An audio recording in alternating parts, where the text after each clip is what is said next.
What's up, people? What's up, people? What's up, people? Welcome to J.K. Lee Sports.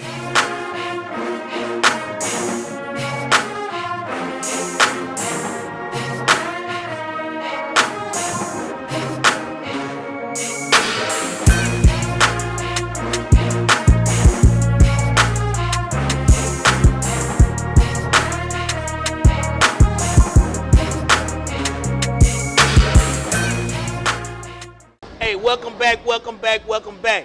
Y'all better still be watching. I know we got some great commercials. I ain't gonna lie, I love our commercials too.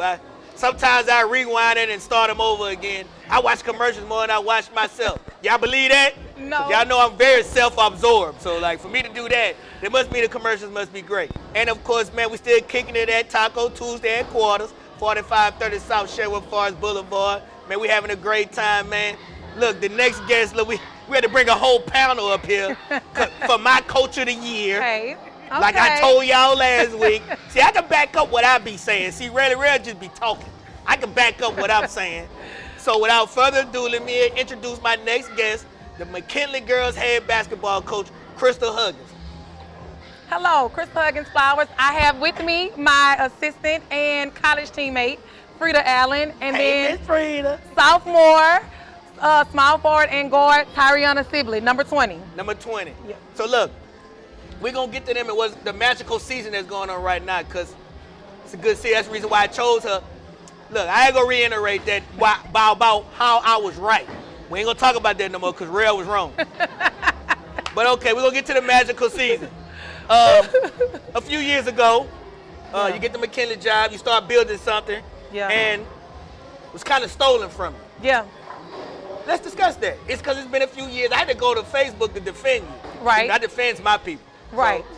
So, talk about, as much as you can, talk about the situation and how it slammed the door shut.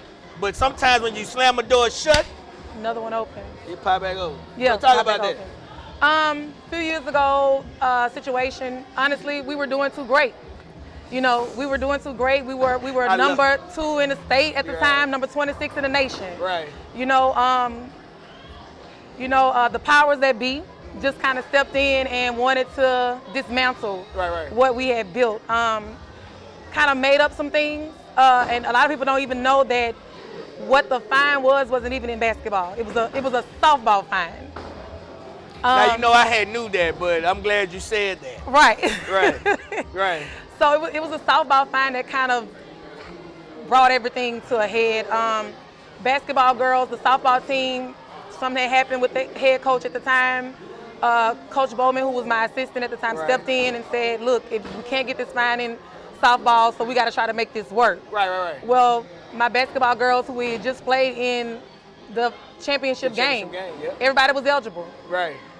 We called the head of LHSAA at that time and Look, we don't want no trouble. We just talk about stuff in the past. Just being real. We don't want no trouble. And it wasn't even on her though, because you know she led us in the right direction of what to do. Right. And we did what we didn't do it, but we went to our AD at the time and told him what she said. He spoke with her and we did exactly what she told us to do to register those girls who just played basketball, who had just been checked, who had just been cleared, and who were eligible to softball. Get to the softball. Now we whatever the number is, we was the lowest seed in softball, playing the number 1 seed. All these girls on the team that we playing going to LSU, big time softball. We know we're going to lose now. Right. So just being honest, we know we're not going to win, but we had to go and play. We had to show up because if we did not, it counts as a forfeit, and then that's another fine to the school that we could not let happen. Right. Get there, and before we even get on the field, now we wasn't the coaches, we just went to try to see it through. We only went to see the playing through. Get on the field and they say, oh, these girls ain't eligible. How? Can someone explain how are they ineligible? They just finished playing in the championship basketball game. How are they ineligible? Yeah. I still don't know how to this day, to be honest. Still don't know how. Yeah, and it was a real weird situation. Yeah. And I never understood it, but we ain't gonna get no more negativity. We right back where we supposed to be. Right. You know, we got it going this season.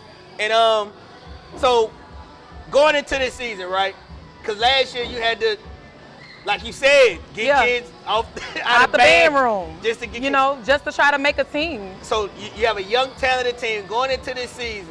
Did you really foresee a semifinal appearance in the Division I playoffs? You saw that? Yeah.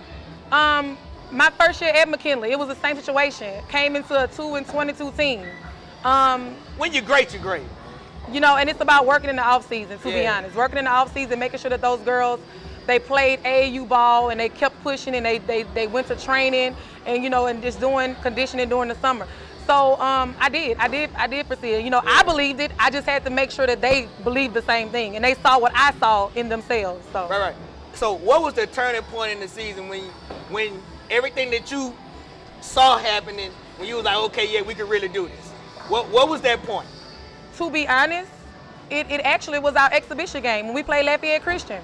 Really? We played Lafayette Christian at Madison Prep. Wait, First game of the season. What's the girl name? Number 30. I don't know her name. She averaged like 40 or something. Yeah, number 30. And we heard all this talk about number 30. And me being out of basketball a little while and not following it, I really didn't know that much about her. But just hearing people talking and saying number 30, she this and she that. So I'm like, okay. So I don't run away from competition. Right. We're gonna play. We want to play. We want to play Lafayette Christian. That's what we put us with them. We don't care. So we get to the game. We went in overtime with them in the exhibition game. They beat us by 6. We were leading. We got beaten in overtime, and like I told my girls at the time, that was just experience. They were used to being at that level. And we were not. We ran out of gas. We ran out of juice. Yeah. I was amazed, to be honest. Like my team impressed me that day.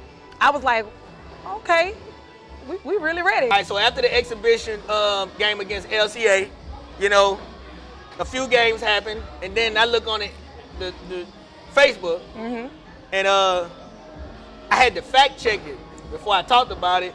You guys beat Liberty. Yeah. Yeah. So I had to really do some research. So talk about that game. Not saying I'm doubting y'all. I'm just saying I know they. That's a perennial power around. They were a good program. Yeah, a great program. Shout out Coach V. Yeah. So going into the EBR tournament, we were seeded number 4. And to be honest, we didn't play in the EBR East Baton Rouge Parish tournament the year before that. Right. Due to COVID, and that's our first year, so we didn't play in it. So seeded 4, a lot of people was like, oh, they got seeded y'all 4. I'm like, you know what, we good. If we was last, we're gonna fight. Right. Ended up getting the game with Liberty. I don't think anybody thought that we would stand a chance in the game, but we believed. Program defining moment. Yes. At that moment, I knew that my girls were ready for anything, anybody. And the first thing everybody kept telling, they was like, man, look, you gotta go check Krystal and them out. They tough, they feisty, they believe in the system. Yes. They overcame adversity that game too, being so early in the season, because I received a text for something they thought that was said that wasn't even said, so I had to sit down. I wasn't even able to stand up. Yeah. So I'm sitting down. Wait. Now you have to, I'm interrupt. You have to educate me on the basketball side of it. I'm a football guy. I watch LHSA high school football. I know the rules. Right. So explain to me why you had to sit down after getting a tech. Well, once you receive a tech, once the coach receives a tech, you have to sit down for the rest of the game. You can't stand up. That's a basketball rule. So it don't matter if you get in the first quarter. You got to stand up second, third, and fourth. So you got to sit down. You got to sit down for the entire game. So if you stand up again, you tossed. Yeah, they'll throw you out. You get another tech, another tech, which means you're out. All right. So you get the tech and you have to sit down. Sit down. And they still persevere. Yeah. When I had to sit down, we were down. We were actually down by 12 at the time. Oh, wow. We were down by 12. So look, you guys preparing for a state championship run, a semifinal matchup with St. Joe's. Man, give me some players to look. I know we got one sitting. Give me some players to look out for. Number 20, Tyriana Sibley, of course. Number 30, Gabrielle Lathers, another sophomore. 13, Paige Hawkins, freshman point guard. Wait. Y'all here now in 9th and 10th grade. Yeah. So this is the year to beat y'all. You better beat us this year, because you won't get us. You better get us this year, right? Yeah, it's gonna be fun. So earlier you spoke on the AAU basketball circuit. So I'm gonna give you a chance to sell your program. Tell us about what you have going on during the off season as far as girls basketball AAU. Our program, F2B basketball, it's a second year program this year, but we started off last year. My thing is just about developing the kids. I don't care what school you go to. I'm not trying to steal your players. I don't have to steal your players. You come to me, I'm going to develop you anyway. Yeah. So I don't have to steal nobody's players. So it's just about helping these girls get exposure, being put out there. This day and time, playing AAU and traveling gets you seen a lot more than even playing high school ball. So, and what do you say? so you like those colors? Oh, okay, yeah, of course. So Well, talk about them colors, man. honestly, I didn't even pick the colors, but I love the colors. Why you love the colors? I mean, I'm a lab alum, lab till I die. You know, I love the lab. Lab fam. Lab fam. So I mean, I can't deny that, and I tell them that all season, like, oh, y'all don't like these colors? Look. Yeah. So look, like I say, prepare for a semifinal matchup, possible state championship berth. What do you want to see your team do?